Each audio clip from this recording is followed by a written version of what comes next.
With the divine blessings of Sri Vidya Disha Tirtharu of Palimar Mata, the sacred construction of Raghavendra Swami Brindavanam has begun at Mangala Nagar, Chennai. This holy initiative, started at around 1.2 crores, invites you generous support at just 5,000 per square feet. Be a part of this spiritual journey. Donate now and receive the blessings of Sri Guru Raghavendra Swami.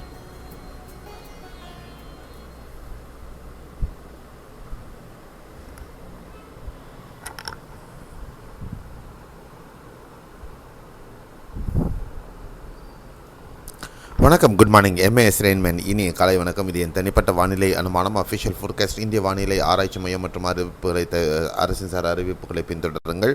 நம்ம WhatsApp சேனலோட link கீழே இருக்குது டிஸ்கிரிப்ஷனில். அதை click பண்ணி நம்மளை கூட follow பண்ணுங்கள். நிகழ்நேர அப்டேட்டுகள் அதில் தொடர்ந்து கிடைக்கும். வீடியோவை லைக் பண்ணிவிட்டு ஷேர் பண்ணுங்கள். மறக்காமல் இந்த சேனலை சப்ஸ்கிரைப் பண்ணிவிட்டு ஆல் நோட்டிஃபிகேஷன் பெல்லைக்கான் தொட்டு எனேபிள் பண்ணிக்கோங்க. ஸோ இன்றைய வானிலை அனுமானத்தை பற்றி போயிடலாம். இன்றைய வானிலை அனுமானம் பொறுத்தவரையும் 5 ஜூலை 2025 உங்களுக்காக ஜார்க்கண்ட் மத்திய பிரதேசத்துக்கு இடைப்பட்ட பகுதிகள் நிலவிட்டிருக்கக்கூடிய அந்த வளிமண்டல மேலடுக்கு சுழற்சியானது தொடர்ச்சியாக நீடிக்கிறது. அதே நேரத்தில் அந்த தாடி அமைப்பு ராஜஸ்தானிலிருந்து கீழே குஜராத் ஊடாக கீழே கர்நாடக பகுதிகள் வரையிலும் நீண்டிருக்கு.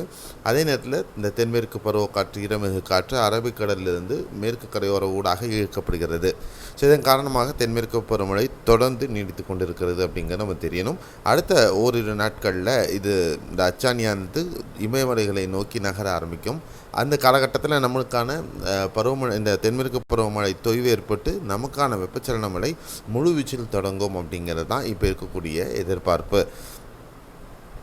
அடுத்த 24 மணி நேரத்திற்கான மழை வாய்ப்புள்ள பகுதிகள் கிட்டத்தட்ட நேற்று மாதிரியான ஒரு நிலை தான் இன்றைக்கும் காணப்படும். பெரும்பாலான வட கேரள பகுதிகளில் பலத்த மழையும், மற்ற ஏனைய மத்திய தென்கேரள பகுதிகளில் லேசானது முதல் மிதமான மழையும் பதிவாகும். கர்நாடகா பகுதிகளிலையும் கிட்டத்தட்ட நேற்று மாதிரியே தட்சிண கன்னடா, உடுப்பி, உத்தர கன்னடா, கோவா மாநிலங்களில் பலத்த மழையும், கொடகு, சிக்மகளூரு, ஷிமோகா, தாவணகரே, பெல்காம், தார்வாத் இந்த பகுதிகளெல்லாம் பார்த்திங்கன்னா மிதமான மழையும், பெங்களூரு உள்பட சில பகுதிகளில் லேசான மழை அப்படின்ற மாதிரியான பரவு இருக்கும். தெலுங்கானாவில் பொறுத்தவரையும் ஆதிலாபாத், கொமரம்பி, மஞ்சிரியால், வரங்கல் மற்றும் முல்கு இந்த பகுதிகளில் கனமழையும், ஹைதராபாத் உள்பட சில பகுதிகளில் லேசானது முதல் மிதமான மழையும், ஆந்திராவில் பொறுத்தவரையிலும் மத்திய மற்றும் வட ஆந்திர பகுதிகளில் மிதமானது முதல் கனமழையும், ராயலசீமா பகுதிகளில் ஒரு சில பகுதிகளில் லேசானது முதல் மிதமான மழையும் பதிவாகும்.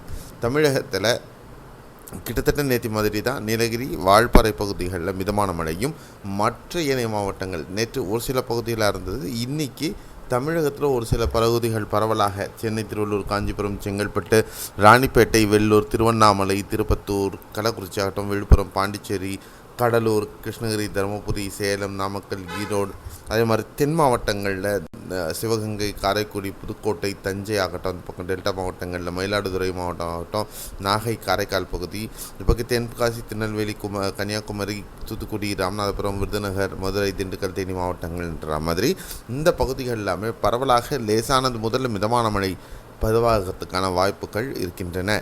அடுத்த ஓரிரு நாட்கள் இந்த மாதிரியான நிலை நீடிக்கும். அடுத்த வாரம் புதன்கிழமைக்கு பிறகாக பரவலாக மிதமானது முதல் கனமழை பல பகுதிகளில் பதிவாக இருக்கிறது. வெப்பச்சலன மழை தொடர்ந்து நம்ம சேனல் கூட இணைஞ்சிருங்க. இந்த மாதிரி பல விஷயங்களை உங்களுக்கு அப்டேட் கொடுத்துக்கிட்டே இருப்போம். உங்களுக்கும் வானிலை பற்ற புரிதல்கள் கிடைக்கும்ன்ற நம்பிக்கை இருக்குது. லைக் பண்ணிவிட்டு வீடியோவை ஷேர் பண்ணுங்கள். மறக்காமல் சேனலை சப்ஸ்கிரைப் பண்ணிவிட்டு பக்கத்தில் இருக்கிற பெல்லைக்கான் தொட்டு ஆல் நோட்டிஃபிகேஷன் எனேபிள் பண்ணிக்கோங்க. மீண்டும் அடுத்த காணொலியில் சந்திக்கலாம். நன்றி, வணக்கம், by, see you, have a nice day.